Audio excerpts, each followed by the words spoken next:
रास मंडल के बाहर प्रविष्ट होने लगी, प्रवेश करने लगी। तो मैया पार्वती ने भगवान शंकर से पूछा, भगवान शंकर से कहा, सुनो, आप जब अंदर पहुंचो तो वहां मौन रहना, किसी से कुछ कहना नहीं।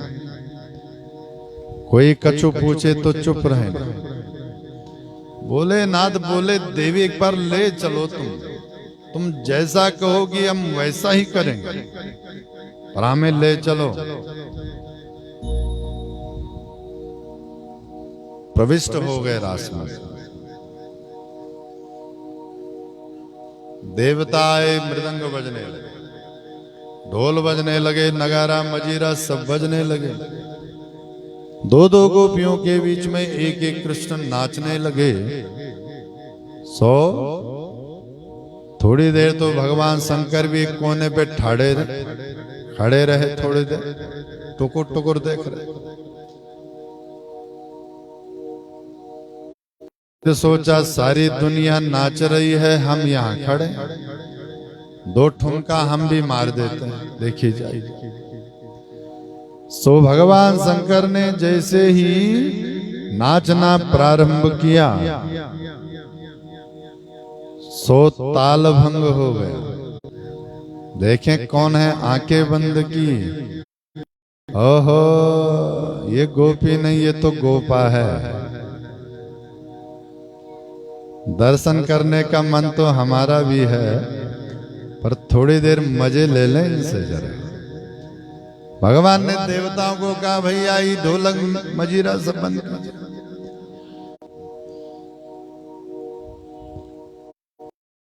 गोपी बोली, तो क्या चाहते हैं? भगवान बोले, हम चाहते हैं आज हम एक एक गोपी का मुख देखें, चेहरा देखें। भगवान बोले, अमर है, इनको भी आज ही शकल देखनी थी क्या? चलो गोपियों, सब लाइन में ठाड़ी हो जाओ। अब मुख नहीं देखेंगे, नहीं नहीं, स्वरूप तो देखेंगे सबका, मुखमंडल तो देखेंगे, पर सबसे पीछे जो गोपी खड़ी है वहां से शुरू करेंगे। ओ भगवान शंकर ने वहां से लगाई दौड़, सबसे आगे ठाड़े। आप भोलेनाथ ने यहां से लगाई दौड़, सबसे बीच में ठाड़े है। भगवान कृष्ण ने देखा दौड़े दौड़े, कभी यहाँ भागे कभी वहां भागे। तो भगवान शंकर ने आवाज लगाई, ए गोपी, तूने काहे लगा कि मैराथन, इधर आ। अब भगवान शंकर तो वो ऑर्डर मारता रहेगा, भैया जरा पानी पिलाओ। अरे ऐसा नहीं, जरा गुनगुना कर। अरे ज्यादा गुनगुना हो गया, थोड़ा। और घोड़े के पीछे खड़े होंगे तो बत्ती सी जमीन पे हो। तो भगवान शंकर देख ही ना रहे ठाकुर जी की तरफ। अरे गोपी, सुनती नहीं, बहिरी है क्या? सो भोलेनाथ ऐसे नीचे देख रहे थे। गोपी, कान कमजोर हैं तुम्हारे, क्या नाम है? नाचना नहीं आता क्या तुम्हें? पहली बार आ रही हो? कब से आती हो रास में? हाँ, भगवान शंकर चुप, इतने प्रश्न पूछ लिए उन्होंने। गोपी, तुमसे ही तो पूछ रहे हैं हम, क्या नाम है तुम्हारा, कौन सा गांव है? भगवान शंकर फिर भी चुप। अरे गोपी, तुमसे ही पूछ रहे हैं, बहरी है क्या, सुनाई नहीं देता? और जैसे श्याम ने देखा जब, समझ गए सब राज रे।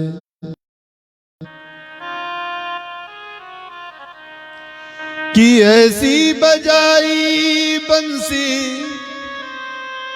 सुध बुध भूले भोलेनाथ रे। ठाकुर जी ने बंसी बजाई, देवताओं को कहा जरा बजाओ बे ढोल। ढोल बजने लगे, बांसुरी बजने लगी। थोड़ी देर तो भगवान शंकर ठाड़े रहे। भगवान कृष्ण ने इशारा किया तांडव बजाओ जरा, तांडव। सो देवताओं ने जैसे मृदंग आदि में तांडव बजाना शुरू किया। भगवान शंकर किसका साड़ी किसका घूंघट, ऐसे नाचे सिर से सरक गई तब साड़ी। मैया पार्वती देख रही थी,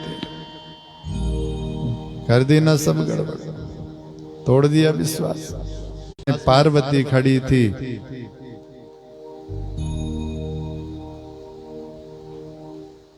डरी हुई सहमी हुई। भगवान ने भोलेनाथ की तरफ देखा तो भोलेनाथ ने हाथ जोड़ दिए, ठाकुर जी क्षमा करें, वो ना इसमें पार्वती की कोई गलती ना पहना। भगवान ने कहा बाबा सच कहें, आज तक अनवरत रास चल रहा था इसलिए कि आप रास मंडल में नहीं आए थे। बाबा इस बार तो आप साड़ी पहन के आए हैं, आज के बाद आपका जब मन हो तब आप रास के दर्शन करने आ सकते हैं, रास मंडल में आ सकते हैं। और हम तो कहते हैं आप एक रूप में यही रास मंडल में विराजमान हो, गोपेश्वर के रूप। और कहते हैं भगवान शंकर वहीं रास मंडल में गोपेश्वर के रूप में विराजमान हो गए। बोलो गोपेश्वर भगवान की जय। गोपेश्वर के रूप में भगवान शंकर वहां विराजमान हुए। और सुखदेव जी कहते हैं राजन, यहां देवताओं का कार्य सिद्ध करने के लिए भगवान आए हैं ब्रिजमंडल में। अब ये तो ऐसे मोह जाल में फंस गए तो अपना नाचने में मस्त हो गए। नारद जी को लगा कुछ करना पड़ेगा। सो नारद जी कहते हैं कंस के पास पहुंचे, प्रणाम गुरुदेव। कंस ने कहा हाँ कंस कैसा है? बस ठीक है, जी रहे हैं। तुझे पता है तेरा दुश्मन वहां नाच रहा है गोपियों के साथ और तू रोटी खा के सो रहा है। नारद जी बोले आप तो जानते हैं कितने प्रयास कर दिए मैंने, हजारों राक्षस भेज दिए ब्रिजमंडल में, जो ब्रिज में जाता है वो लौट के वापस नहीं आता। तो नारद जी बोले क्यों भेज रहा है वहां सबको मरवाने के लिए? तो क्या करूं? नारद जी बोले एक काम करना, इस बार उसको यहां बुला ले। भला वो यहां क्यों आने लगे? अरे वो तेरे यहाँ धनुष है ना शिव का, भगवान शंकर का तुझे दिया धनुष, हाँ उसको बाहर रख दे, कह दे मेरे यहाँ धनुष यज्ञ हो रहा है? यज्ञ के नाम पर तो वो याति नीच गृहे स्वपि, वो किसी के भी घर चला जाता है, कितना भी पतित क्यों ना हो, अगर उसके घर में यज्ञ हो तो यज्ञ के नाम पर तो वो किसी के घर भी चला जाता है। कंस बोला उपाय तो अच्छा है। नहीं अच्छा नहीं, यही करना है। और सुनो परसों यहां होने चाहिए दोनों, और बध होना चाहिए। कंस चरणों में गिरा, गुरुदेव बस ऐसे ही मार्गदर्शन आपका मिलता रहा तो अपने तो वारे न्यारे हो जाएंगे। विदा लेकर के वृंदावन ठाकुर जी बैठे थे, सामने से नारद जी को आते देखा तो भगवान हंसने लगे। आओ नारद, प्रणाम प्रभु, कोई काम है? हाँ काम था, इसीलिए तो आए थे। क्या? वो कंस का वध देखना था परसों। भगवान बोले वहां क्या बोल के आया? वो मैं जानता हूं प्रभु, कौन किसको मारेगा। कृपा करो ना गोविंद, भार बढ़ गया है धराधाम पर। मार्ग बता दिया है मैंने कंस को, आपको वहां जाना है। प्रयास करूंगा मैं। प्रणाम करके और यहां कंस के द्वारा प्रेरित अक्रूर जी ब्रजमंडल में भगवान को लेने के लिए पहुंचे। कंस ने अक्रूर जी से कहा तुम्हें जाना है वृंदावन। क्यों? एक बात और कहनी है आपसे। आप दूत बनकर के जा रहे हैं अथवा रहे हैं, इसलिए आपसे छुपाना उचित नहीं लग रहा है। कहिए महाराज। वो दोनों को इसलिए बुला रहे हैं कि वो दोनों जैसे यहां आ जाएंगे ना तो हमारे दुश्मन हैं, वो हम दोनों को मरवा देंगे। अक्रूर जी ने कहा हम नहीं जाएंगे। कंस ने कहा आप नहीं जाएंगे तो हम आपको मरवा देंगे। आशा थी, जाइए। अक्रूर जी रथ पर बैठे, मन में क्षोभ तो था। आज जीवन में पहली बार देख रहे हैं, इसलिए कि कंस ने उन्हें बुलाने के लिए, मरवाने के लिए भेजा हमें। बस रो रहे थे रास्ते भर। उतरे जैसे रथ से सो दौड़े दौड़े भगवान अक्रूर जी के पास गए। प्रणाम काका।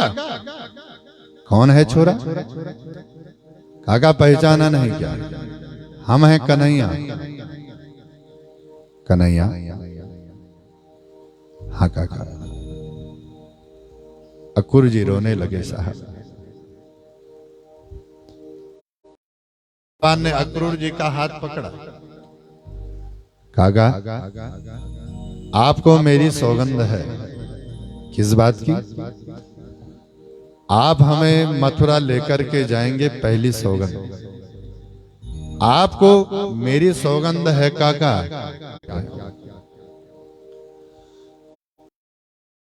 भवन में प्रविष्ट हुए। सायंकालीन बेला में बैठे थे नंद बाबा अक्रूर जी। नंद बाबा ने पूछ लिया अक्रूर कैसे आना हुआ है? अचानक बिना बताए करके आइएगा। मैया यशोदा रसोई में चपाती बना रही थी, रोटी बना रही थी। जैसे सुना कृष्ण बलराम को लेने आए हैं, सो हाथ में रोटी चपाती लेकर के दरवाजे पर खड़ी हो गए। ए अक्रूर जी, हम अपने लालाओं को कहीं नहीं भेजेंगे। कोई भी बुलाए। भगवान दौड़े दौड़े गए, मैया यशोदा की साड़ी पकड़ ली। हे मैया, जाने दो ना हमें। क्या जाने दो? वृंदावन में कम उधम करता है जो मथुरा में जाकर के उधम करना रह गया है तेरा।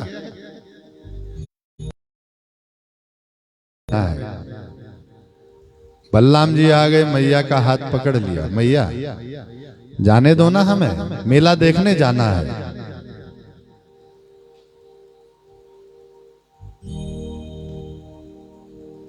नंद बाबा बैठे थे। यशोदा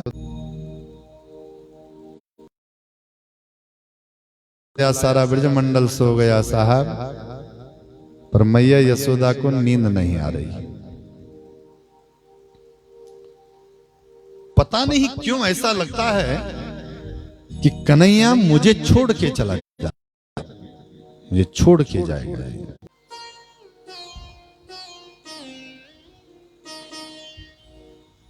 भोर हुई, कन्हैया को जगाया। लाला कन्हैया,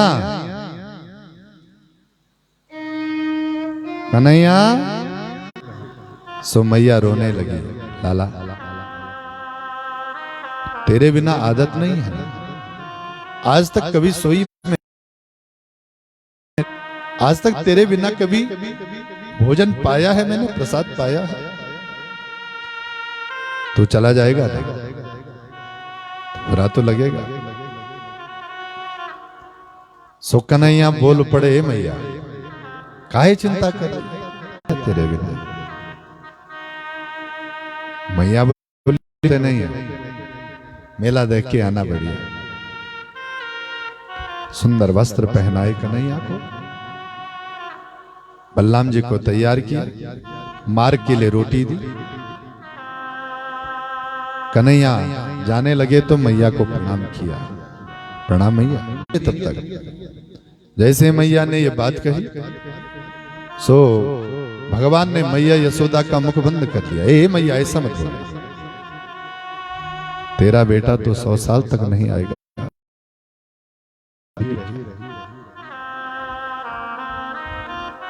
मैया आशीर्वाद देना मुझे।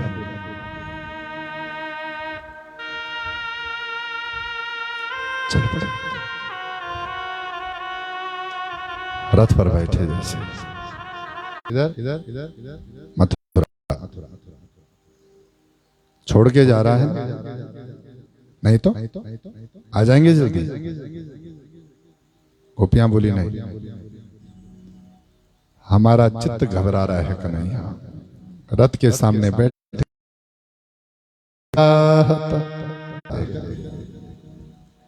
हे कन्हैया,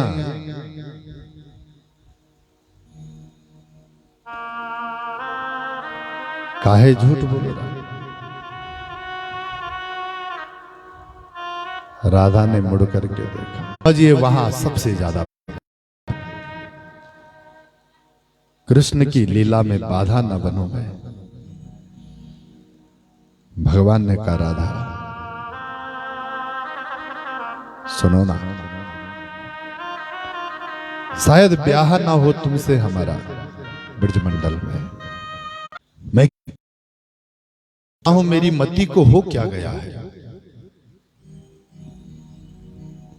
मैं जानता हूं कृष्ण को मरवाएगा कंस, उसके बाद भी दोनों को लेकर के जा रहा हूं। कितना प्रेम करते हैं ब्रजवासी कृष्ण से, उसके बाद भी विराट स्वरूप का दर्शन। बाहर निकले जल से, रथ की ओर देखा तो वही बैठा था। भगवान मुस्कुरा रहे थे, फिर डुबकी लगाई, वही भगवान विराट रूप में दिखे, फिर से डुबकी, फिर रथ पर देखा, भगवान मुस्कुराए। काका चिंतन वालों ने कहा कृष्ण की नगरी काहे वर्णन करता है। भगवान ने कहा ये पापी कंस की नगरी तो है, लेकिन ये मेरी मातृभूमि भी है। और शास्त्र कहते हैं मातृभूमि स्वर्ग से बढ़कर के होती है।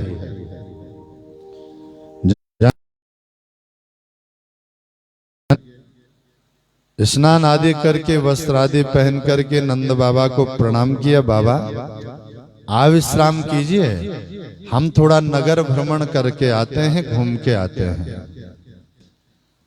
नंद बाबा ने बलराम से कहा बलराम, भगवान बोले फटाफटा, अब तुमको याद आ रहा है वहां कह दिया था। कन्हैया देख बात ऐसी होती नहीं भैया, हमको बढ़िया कपड़े चाहिए तब राजा के यहाँ जाएंगे, ऐसे जाएंगे नहीं, हम बेइज्जती हो जाएगी वहां तो। अब इन्होंने जिद पकड़ ली, हमको बढ़िया कपड़े। अरे कहां से बढ़िया कपड़े दे भैया तुमको अभी है? कोई पिताजी का घर थोड़े ही है, या ज्यादा रहना थोड़ी तुम्हें यहाँ। नहीं नहीं हमको कपड़े चाहिए। इतने में कोई धोबी आ रहा था। भगवान नहीं मामा वो हम कह रहे थे हमें अभी कंस का धोबी। सुन रहे एक बारी है, तेरी आवा भगत करने के लिए राजा ने कितनी व्यवस्थाएं की है तू जानता नहीं है। राजा के कपड़े पहनेगा तो नाता धोता तो है नहीं, मैं जानता हूं। धोबी ने इशारा किया, धावा। जैसे धोबी भागे भगवान की तरफ मारने के लिए, सबसे आगे जो धोबी खड़ा था ना, भगवान ने उसके एक चांटा मारा। और जैसे मारा चांटा धोबी के गाल पर, सो गर्दन अलग खटक प्रहार किया गर्दन। सारे धोबी भागे गठरी उठरी छोड़ के। भगवान बोले ग्वाल वालों से उठा के देख लो, जिसको जो फिट हो पहन लो। ग्वाल वालों ने छाने कपड़े राजा के पहन लिए। अब कहां कंस राक्षस और कहां ग्वाल बाल छोटे छोटे। अब कपड़े पहन तो लिए, चलने लगे। कन्हैया सच कहें, आज तेरे मामा को ये सड़क में झाड़ू नहीं लगवानी पड़ेगी। अरे ये इधर बाल बाल बोले क्यों कपड़े उतारेगा क्या है? नहीं नहीं नहीं, सबके कपड़े फिट कर देंगे। और उसने देखते देखते सारे ग्वाल वालों के वस्त्र फिट कर दिए। ग्वाल वालों ने कपड़े पहने, वस्त्र पहने। कन्हैया को देखा, कन्हैया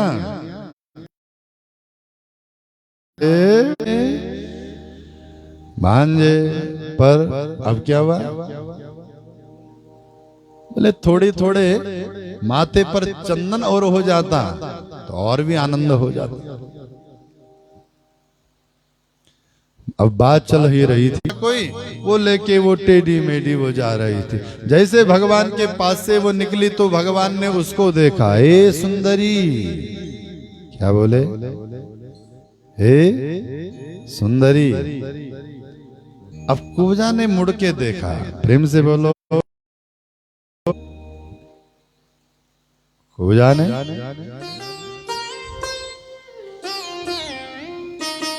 मुड़ करके देखा।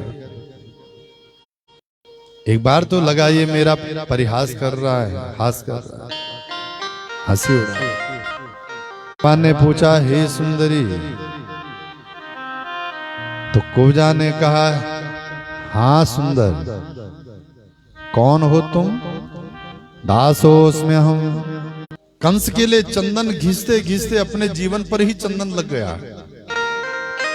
आज क्यों ना इनको टीका लगाया जाए? जब घीसो ना उसमें तो वो चंदन होना चाहिए। और उसको माथे पर जब लगाओ तो क्या होना चाहिए? बोलो। माथे पर चंदन नहीं लगाया जाता, माथे पर टीका लगाया जाता है। क्या लगाया? बाल बाल बोले, कन्हैया चमत्कार है को, जो ही सोच रहे हैं वही मिल रहा है। अब लग रहे हैं मामा के, बोलो, भांजे पर। अब ग्वाल बाल भागे। कन्हैया रूप में परिणीत हो गई, सीधी हो गई। ग्वाल बाल देखने लगे। बोलो गोविंद भगवान की जय। ग्वाल बालों ने देखा, कन्हैया इका। मथुरा में आते ही जादूगरी टेढ़ी मेढ़ी को सीधा, हाँ धनुष रखा था। भगवान बोले चलो धनुष के पास। सैनिक खड़े थे। कन्हैया गया, मामा उठा ले धनुष। ग्वारिये कहीं के, धनुष उठाएगा तू? हाँ?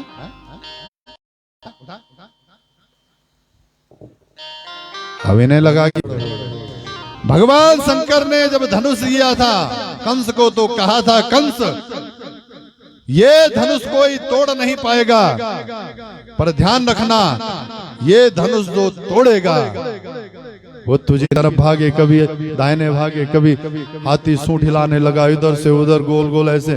भगवान ने तुरंत हाथी की सूंठ पकड़ी, घुमाया घुमाया घुमा, धड़ाम से पृथ्वी पर पटका और हाथी का उद्धार हो।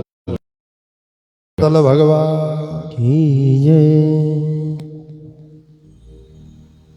लाओ भैया इधर आइए। एक दांत लो आप। एक दांत ले लिया बलराम जी ने, दूसरा दांत ले लिया ठाकुर जी ने। कंधे पर दांत रखा। यहाँ तो जैसे देखा, जिसने भी भगवान को देखा उसने अलग रूप में भगवान के दर्शन किए। कि मल्ला नाम सनिर्निणाम नरवर स्त्रीणाम स्मरो मूर्तिमान। वज्र आकर के खड़ा हो गया, उन्हें कृष्ण नहीं दिखा। निणाम नरवरो, साधारण मनुष्य बैठे थे, उन्हें लगा नरवर आया है।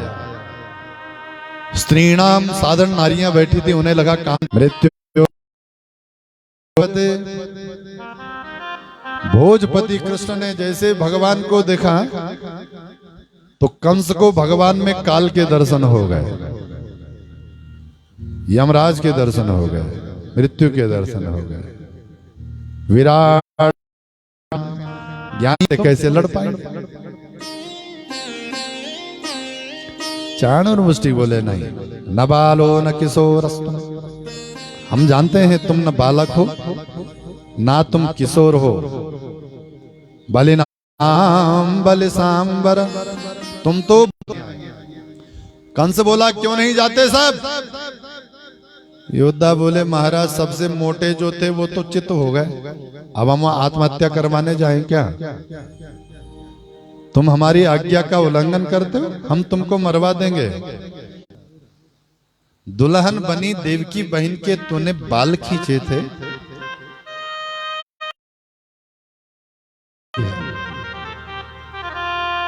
जाके पग नहीं फटी विवाह, क्या जाने सो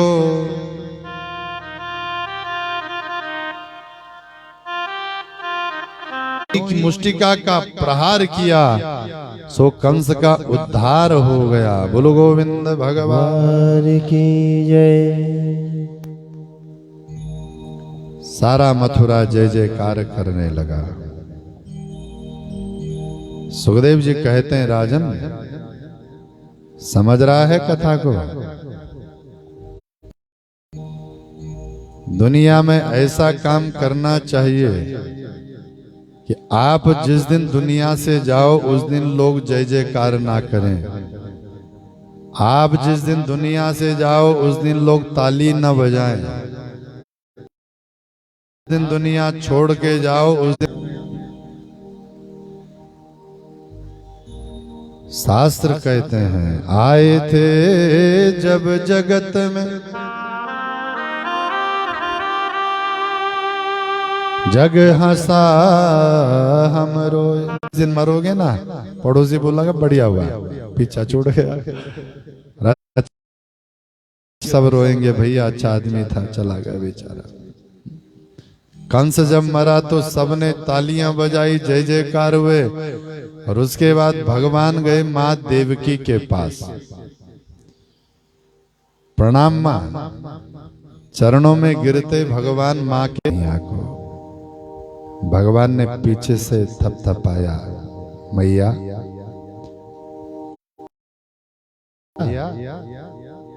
मैया। अब मां देवकी होश में वापस आई।